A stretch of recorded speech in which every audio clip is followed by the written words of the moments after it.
what evil lurks in the hearts of men. The shadow knows.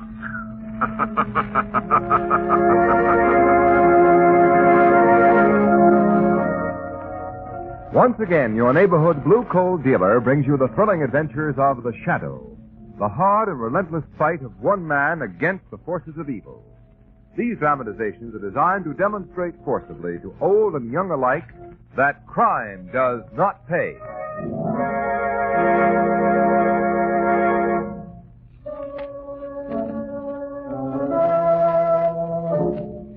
The Shadow, mysterious character who aids the forces of law and order, is in reality Lamont Cranston, wealthy young man about town. Several years ago in the Orient, Cranston learned a strange and mysterious secret, the hypnotic power to cloud men's minds so they cannot see him. Cranston's friend and companion, the lovely Margo Lane, is the only person who knows to whom the voice of the invisible shadow belongs. Today's drama, Bubbling Death.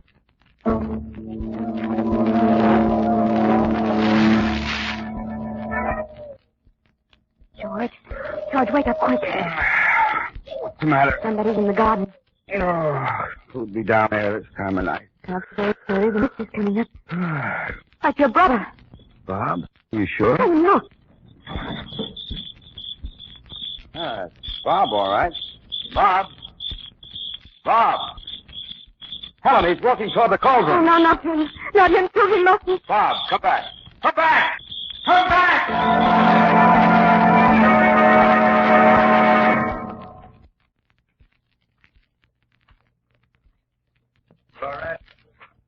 Florette, where are you? Florette!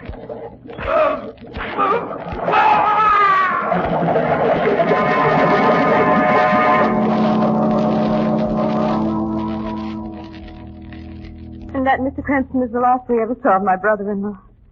By the time my husband got out to the cauldron, Bob had disappeared into that hideous sea of mud. Oh, how awful. You were a friend of Bob's, Mr. Cranston.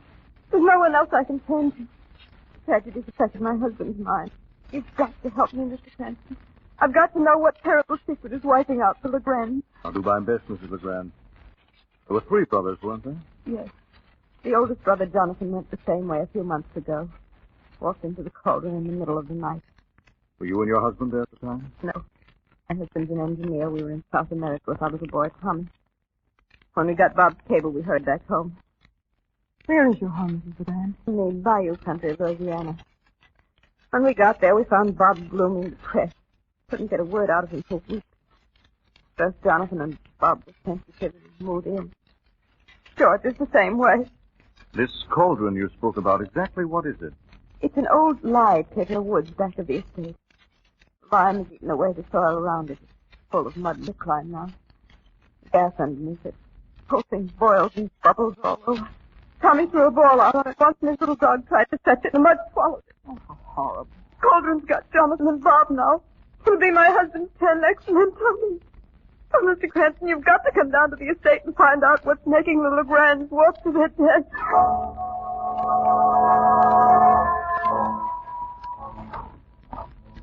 Well, there it is, Margo. The Legrand ancestral estate. Dismal looking, isn't it? Frightening is the word. You look at that house, Lamont. It's like a veil covering it. That's the mist, Margo. It comes up out of the swamps. Those windows look like eyes staring at you. Yes, and that crack down the middle of the masonry doesn't look too reassuring. It's like something out of Poe. Here's the gate.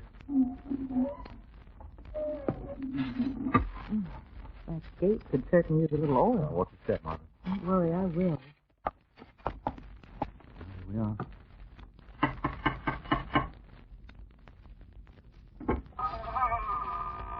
Yes? I'm Lamont Cranston. Miss Lane. Mrs. Legrand is expecting us. Yes, come in.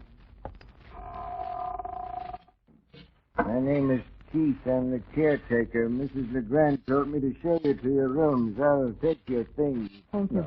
Right this way to the living room. Even gloomier in here. Caretaker, Margo. I seem to remember... What, Lamont? No, nothing, Margo. Oh, Lamont, look. Hmm? Look at that painting over the fireplace. Why, she's lovely. Probably a family ancestor. Well, she is beautiful. Is she admiring the picture? Yes. Who is she? That's Florette Legrand, the first owner of this house. You wouldn't think to look at her that she was a murderess. A murderess? You mean that beautiful girl actually killed somebody? Oh, I could tell you things about this family, but they're better left unsaid. On the contrary, Keith, we'd like very much to hear them. Well, Florette Legrand was a singer in the days when this state still belonged to France. Oh, she was wild, undisciplined. She lured half a dozen men to their deaths in this house. What happened to her? Law finally caught up with her. She died on the gallows. Oh, that's an amazing story. Her descendants have lived in this house over 200 years, and there's been violent death in these rooms in every generation. It's her curse on the house of Legrand that's taken poor Mr. Bob and Mr. Jonathan. Now, what do you mean by that? It's her evil spirit that's lured them to their death.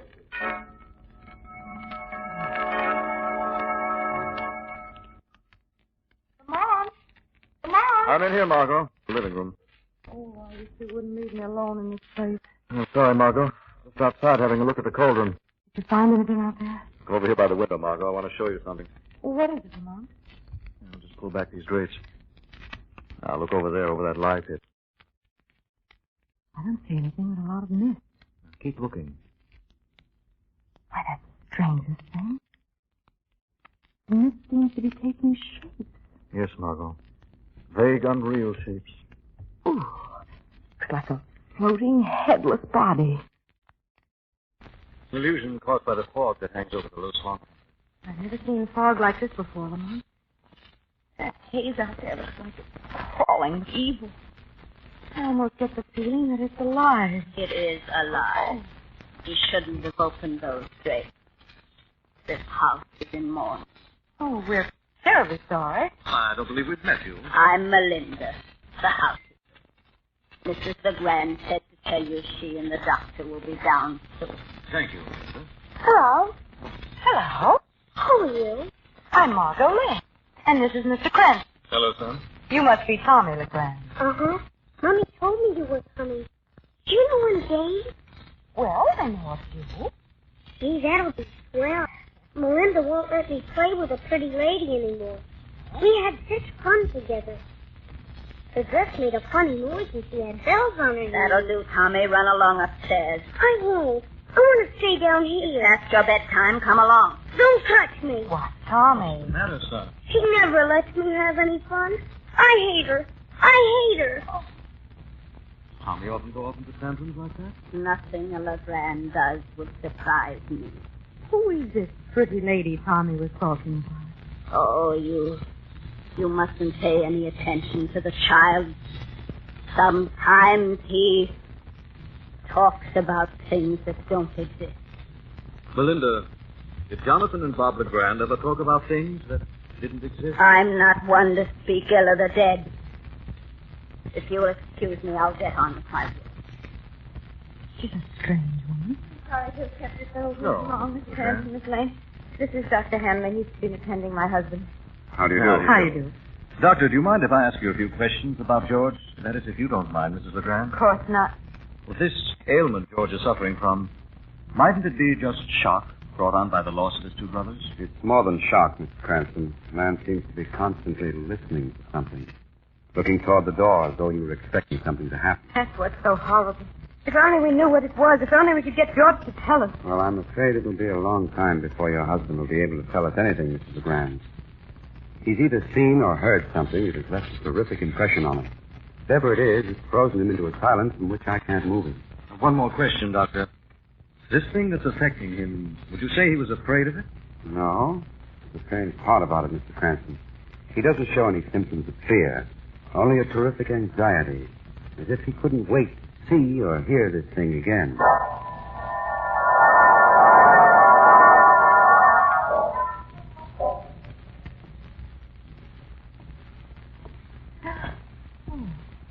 Oh, it's you, Lamont.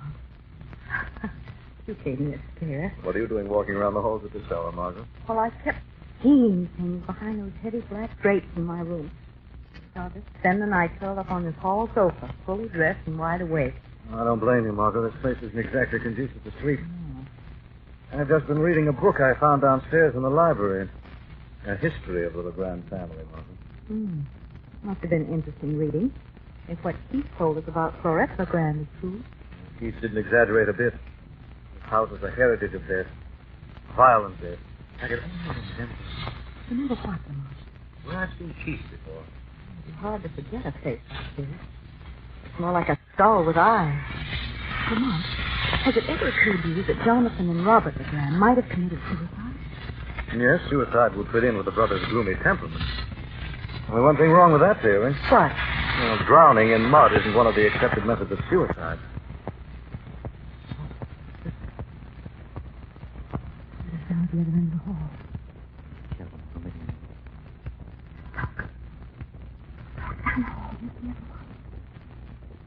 Some kind of shape rising from the floor. In front of George Legrand.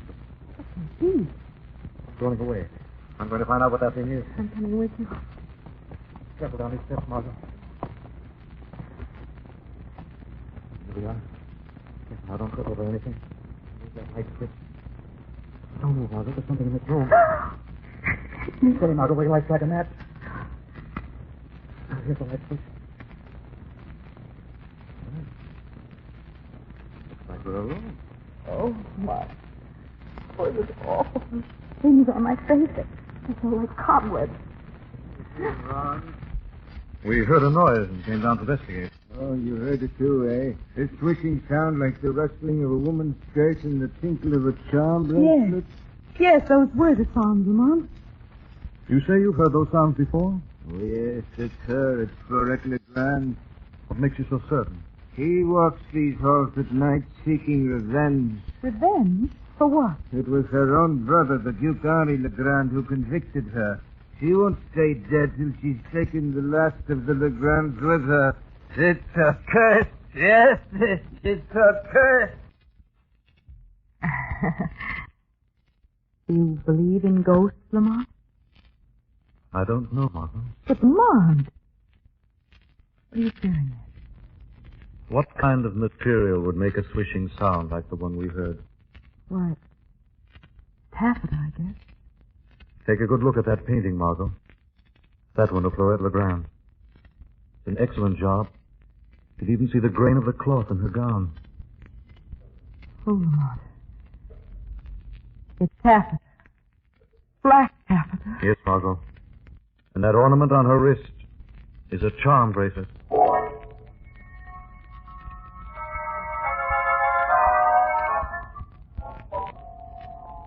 Lamont, I don't mind telling you, this place gives me the creeps. What's the matter now, Margo? The picture over the fireplace, this living room, even the furniture seems to be hiding things. I know, Margo, but we've got to stick it out. 2 members of the family have walked to their death in the cauldron. Until we find out what got them out there, George Legrand, his wife and child, are in danger of being murdered, too. Then you're certain it was murder? Yes, Margo. Cunning, diabolic murder. Oh, it's this ghost business that's got me on edge. That thing we saw in the hall last night wasn't a ghost. But... Quiet, Margo. There's a storm coming up. I'd better fasten the shutters. Oh, there's bad things brewing. I've seen many things in this house, heard things. Why do you stay on if you don't like it here? Well, they gave me a home. It's little enough I can do to stay on when all the other servants have left. What about Melinda? She's still here? It's one of the reasons I stayed. I wouldn't trust her alone in the house with Mrs. Legrand and the boys. What's the matter, Mr. Legrand? It's George. He's out there walking towards it. Good heavens, no. He's going toward the cauldron. You've got to stop him. Take care of Mr. Legrand, Margo. I'm going out. Oh, Lamont, be careful. There he goes, the way his brothers went out into the dark. It's your evil spirit that calls them. Stop him. Stop him.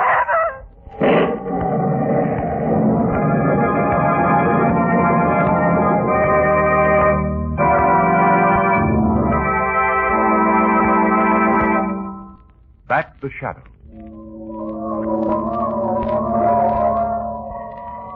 Now here are his footprints. Right up to the edge of the cauldron. I'm afraid we're too late. No one could have saved him. He was doomed to go. How deep is this lye pit? It has no bottom. I've tried filling it in. It's a murder spot to left open like this. Why wasn't it fenced off? I tried that too, but the storms around here uproot the fencing. We can't do anything out here. Let's go back to the house. A nasty job telling Mrs. Legrand. I'd better close the storm doors around back.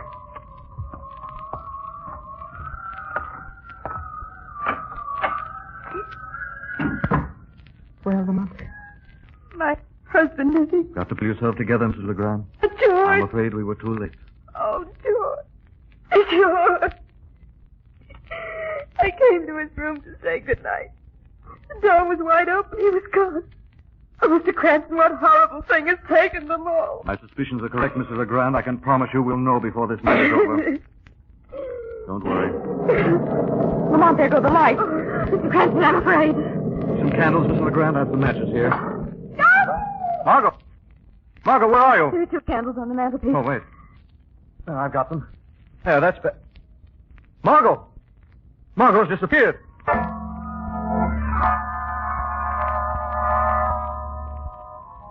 We've made a circuit of the house, not a trace of Margo. We must find her. Oh, I'm afraid I've drawn both of them into terrible danger, Mr. Cranston. Margo must be somewhere in this house.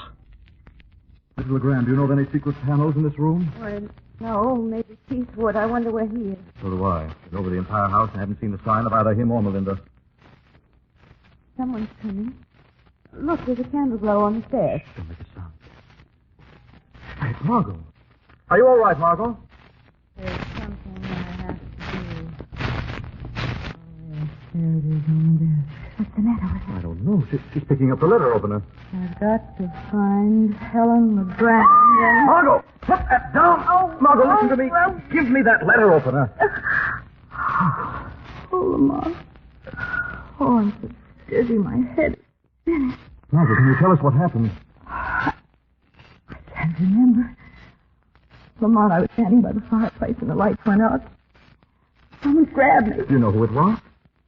All I know is that I had a mad impulse to stab Helen LeGrand. Yes, Margo. Been a victim of post-hypnotic suggestion. Oh, Lamont. I almost committed murder. But not quite. We'll beat this thing, whatever it is, tonight.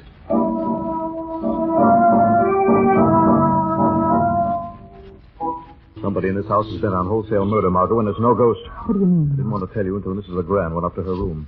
When Keith and I went out to the cauldron, I noticed another pair of footprints beside George's. Tiny footprints like those made by a woman's slipper. Woman's slipper? I don't understand. I found something else. Wasn't the storm that put out the lights. How do you know?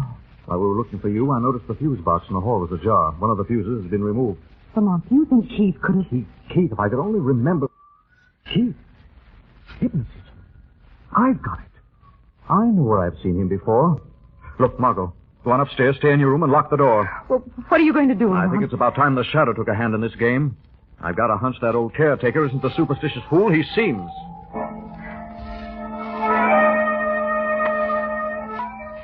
Is that you, Keith? Yes. Why did you ask me to meet you out here? I was afraid to talk in the house with those 2 meddlers around. We have nothing to fear from them. I'm not.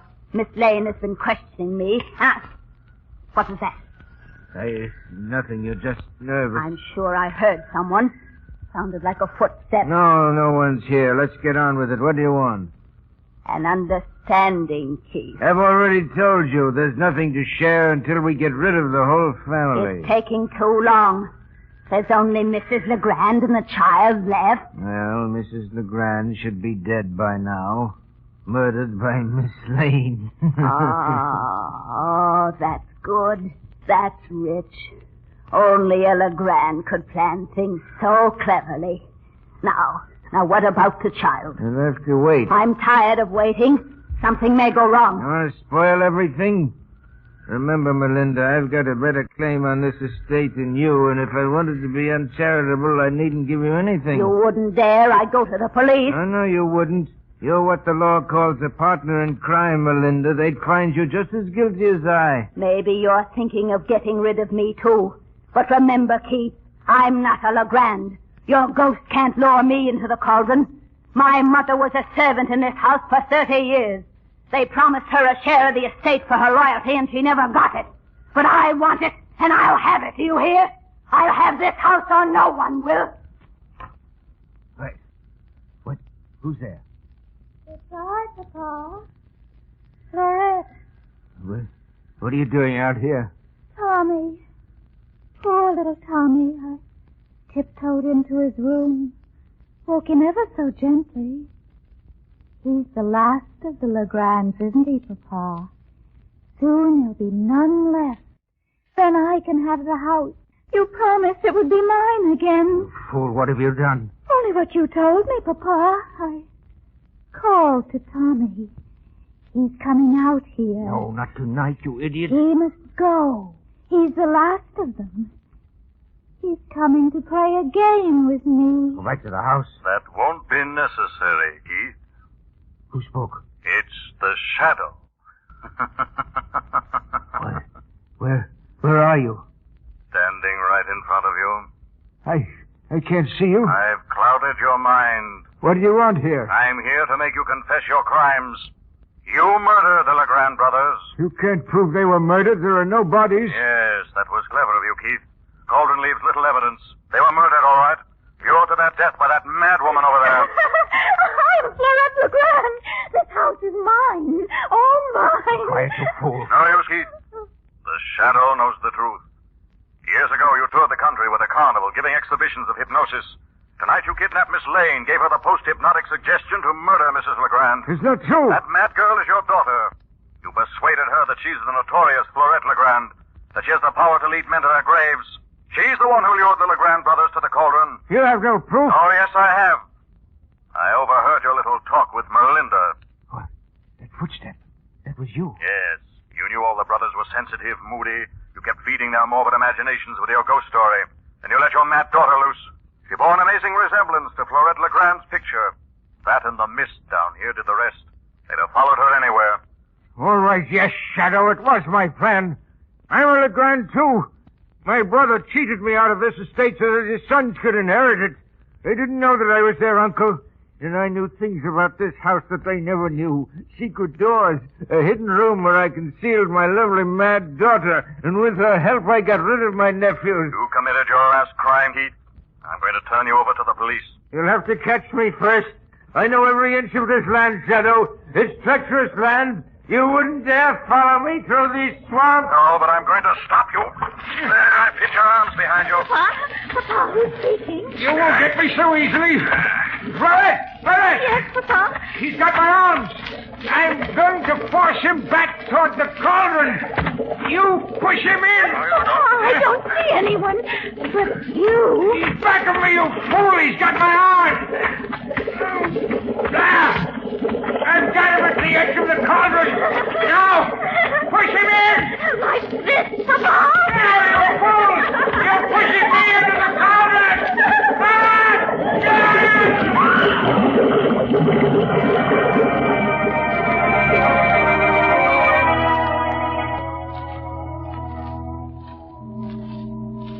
Well, Margo, I guess that solves the mystery of the Legrand ghost. So it was Keith's daughter. Yes. The costume and veil she wore belonged to the first Florette Legrand. They were family heirlooms. Keith and Melinda were in the scheme together. Now Melinda's in jail where she belongs. Lamont, you never did tell me what happened out at the cauldron. Well, that was a narrow escape.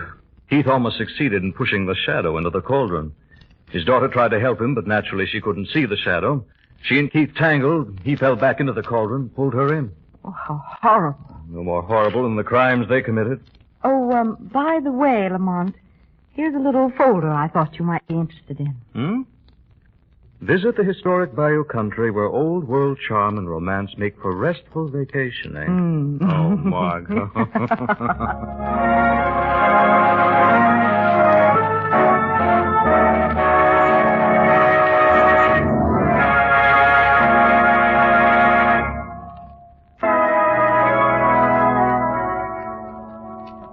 The Shadow program is based on a story copyrighted by Street and Smith Publications. The characters, names, places, and plot are fictitious. Any similarity to persons living or dead is purely coincidental. Again next week, the Shadow will demonstrate that the weed of crime bears bitter fruit. Crime does not pay. The Shadow knows. next week, same time, same station, your friendly blue coal dealer brings you another strange and thrilling adventure in the Shadow's daring battle against the forces of evil. Be sure to listen. This is Ken Roberts saying, keep the home fires burning with blue coal. This story produced by the DL&W Coal Company, distributors of Blue Coal. This program came to you from New York. This is Mutual.